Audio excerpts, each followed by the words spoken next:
How does a guardian affect a living will? Imagine a situation where a loved one can no longer make their own healthcare decisions. This is where a guardian comes into play. A guardian is someone appointed by a court to make decisions for a person who cannot do so themselves, often referred to as the ward. This role can include making choices about medical treatment. But how does this relate to a living will? A living will is a legal document that outlines a person's wishes regarding medical treatment when they are unable to communicate. It typically addresses preferences for life-sustaining treatments, such as resuscitation or mechanical ventilation. When a guardian is appointed, they generally have the authority to make healthcare decisions for the ward. However, the living will serves as a guide for the guardian, indicating the ward's preferences for medical care.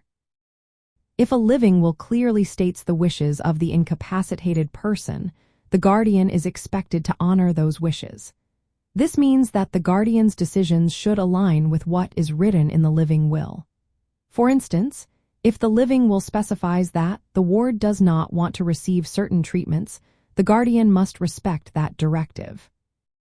On the other hand, if there is no living will in place, the guardian has more freedom to make decisions based on what they believe is best for the ward. This can lead to situations where the guardian's choices may not reflect the ward's true wishes.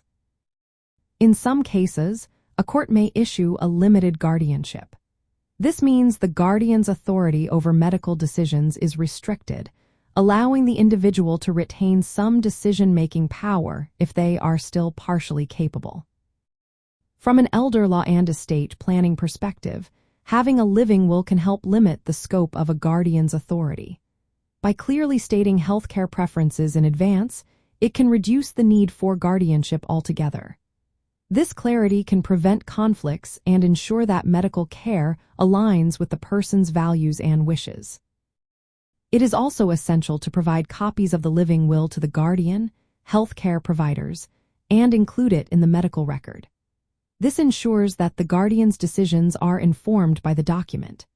If there is also a healthcare power of attorney or advance directive appointing an agent, that agent's authority may coexist with or even supersede the guardian's role, depending on state laws and court orders.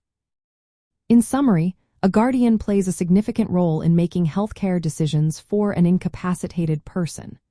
However, the guardian is generally bound to follow the instructions outlined in the living will regarding end-of-life care and treatment preferences. This relationship between the guardian and the living will is vital for ensuring that the wishes of the incapacitated person are respected.